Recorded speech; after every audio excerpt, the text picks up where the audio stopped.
everyone, what's up? If you are new here, my name is Swani and I typically make videos about writing, PR, and business growth and lifestyle. But today we are gonna talk about adenomyosis, which is something that I have, that I live with, and I'm sure if you're watching this video, you are wanting to get some help about how to better cope with adenomyosis. Disclaimers before we start: I am not a doctor, I have no medical experience, so I am just sharing my own experience of how I have been able to deal with this better and things that have improved my life after I learned that I had adenomyosis, and things that have increased my energy, and how, yeah, I've been able to cope and deal with it better, in hopes that it could help you too. But always seek the advice of a trained professional, and just know that I'm not a doctor. Let's talk about like when I first got diagnosed, which was early last year. And the reason I got diagnosed is because I kept going into the doctor for what I thought were UTIs, but they weren't. I had UTI symptoms, but I never like tested positive for UTI.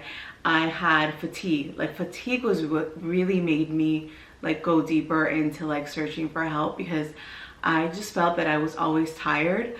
In like a way that wasn't normal. Like, it's not like you're tired from your day, it's just like you are really like fatigued. Like, it's something, and if you have it, like, you understand what it is, but it's hard to like explain what fatigue is for somebody who doesn't really get it. But if you know, you know. And it was awful, and that's what made me like actually seek out a doctor that could really help me, because usually doctors will just like ignore it if they don't really see more symptoms. But I finally found a doctor in Miami who was really helpful, and she ran tests, and she was like, she really cared about like what was going on with my health. And then that's how we learned that I had adenomyosis. And when I first got diagnosed, it was a little bit scary, because the words hysterectomy were thrown in there, and like infertility, and so obviously those like words scare you. And I haven't had kids yet, and I do want to have kids, so that wasn't really an option for me. And it's not like the doctor made it seem like that was my only option, but she was just talking to me about like the common ways that people deal with the pain if the pain is like unbearable. And for me, like, the pain wasn't unbearable. I was just having a lot of fatigue, and I just wanted to learn like what it is that I had, so that I could like be able to manage it better. Because once you know exactly what you have, then that's awesome. Like, once you find out like, this is what I have, are the steps that I can make in my life, these are the changes I can make in my life to make myself better. Anyway, so I left the doctor, and I was just kind of down, because I don't know, like, obviously when somebody tells you something like that and you haven't had kids, you're like, wait a minute, like, what? You're like really confused. But then I like started doing more research online, and just I posted a video on TikTok about it, about how I had it. It turns out like a lot of women have it, and it is very common. And so I got to engage with different women on TikTok. I got to follow different accounts on TikTok.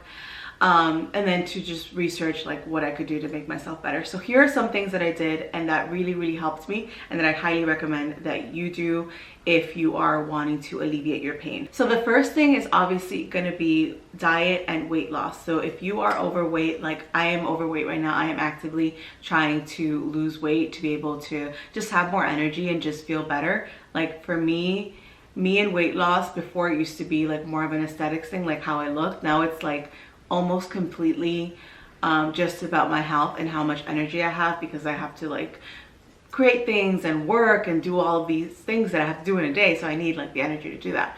So weight loss, and just managing the foods that you eat. Like, obviously you don't want to eat anything that causes inflammation.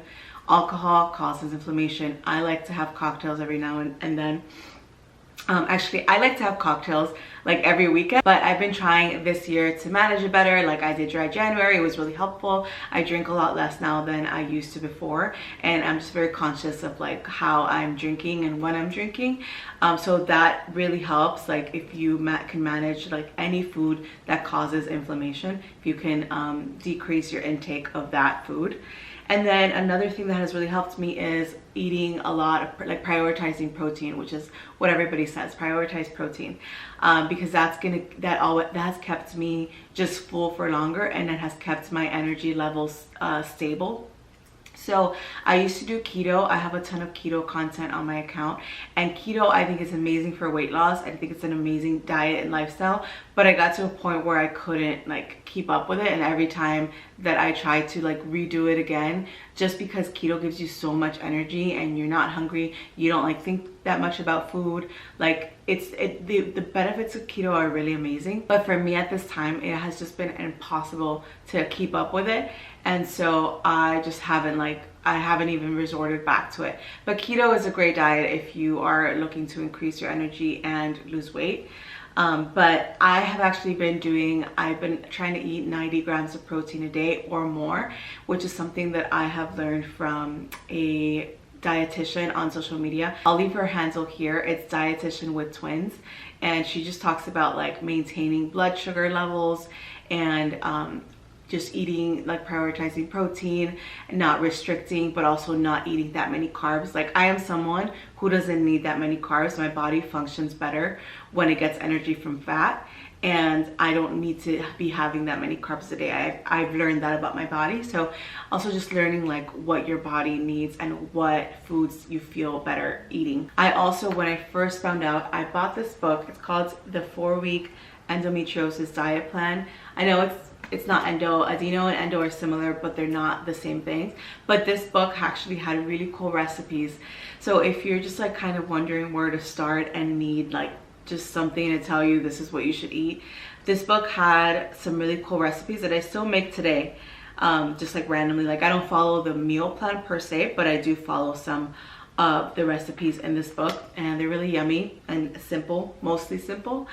So I recommend you get this book if you are wanting to know like how to start eating better. Another thing that has changed the game for me has been magnesium. I take magnesium almost every day, and magnesium is great because it's a muscle relaxer. So I always feel that I take it before bed, and I always feel that it relaxes me. I wake up and I'm just like so much more relaxed than I would otherwise. Like I definitely feel the change in my body, and I do feel like my muscles, like everything inside of me like also relaxes. So that really helps when you're like holding tension in your uterus or like in your pelvic area. A lot of people say that adenomyosis is a uterine disease, and I think that's why I was feeling so many UTI symptoms, which brings me to my next point, which is if you're sitting down a lot. So I lived a very sedentary lifestyle up until recently because I had a full-time job, and it required me to be on the computer all day. So there was a lot of sitting, and I was not good about taking walks. Like I am the worst person.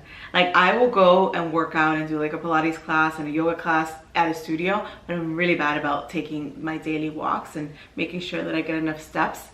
And so I think it was just like I was feeling so much pressure on my muscles. Like every time that I sat, I just kind of felt it there. So that's another big thing that changed for me. You need to prioritize taking your walks and standing, and like at some point moving around when you're sitting, especially if you're sitting all day. And something that I bought off Amazon was like a little cushion. It's supposed to help you not put so much pressure on your urinary bladder and just like everything in that area. You just always feel it when you're sitting down for too long, and then it starts causing pain. And then the pain, you obviously don't want the pain. So magnesium, making sure to take your walks. That little pillow also helps me in case you want to get it. Although it's like not, like I would say magnesium is just like, if you're like, listen, I don't want to buy anything, I just want to like change my habits, that's fine. But if you do like decide to buy something from this video, I would say the magnesium supplements are the best, and you should definitely buy them like either at your local grocery store or on Amazon. I'm gonna link them below, but you should definitely get them because they're really, really gonna help. Another thing is heating pads. Like whenever, like, okay, my periods are so painful now that I know that I have endometriosis. Like they were painful before I knew, but I didn't know why.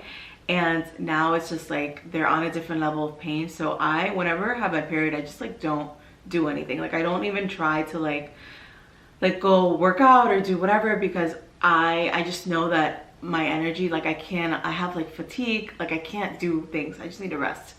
And so having a heating pad is going to be really, really helpful, because it's going to like ease the pain and just relax you. And that's essentially it. That's most of the things that I changed, that I really noticed like a dramatic impact, and that was helpful for me to gain energy, to feel better. Also, one thing I want to say is, and I don't want to offend anybody by saying this or make you feel bad if you feel like you have to follow those accounts, or if those accounts help you, because really what you want to do is help yourself in the best way possible. But for me, I started following the accounts and then they made me feel even worse about it. Even though they were giving me really great tips, they still made me feel worse somehow. So I just stopped following them and I just did like what I felt in my body felt good, and like just try to like live my life and understand like, oh, I have fatigue because of this, I have heavy periods because of this, and I'm not at a pain level where I feel like I need to take surgical action.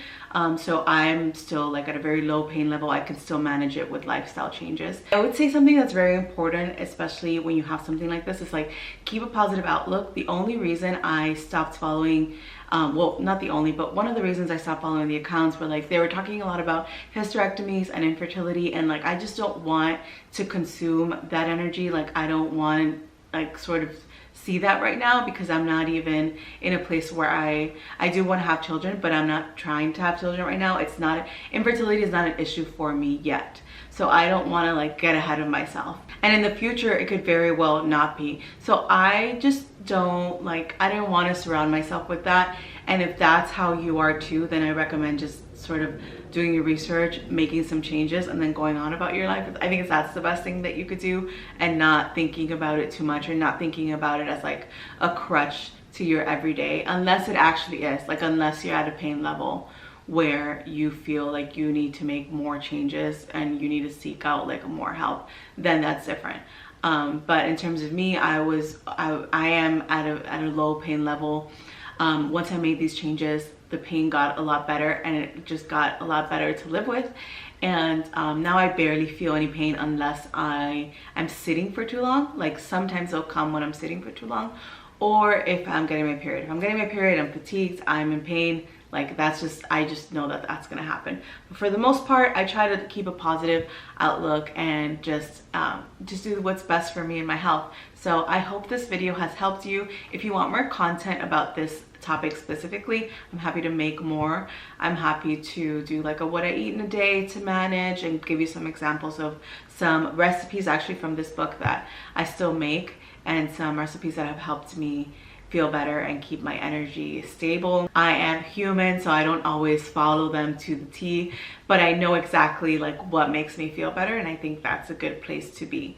So I hope that you find what makes you feel better. I hope that this video helped you and comforted you and made you feel like it's totally not the end of the world. And yeah, let me know in the comments if you want more. I'm gonna leave everything I spoke about linked below, and I hope you feel better. Thank you so much for watching, and I'll see you back here next time.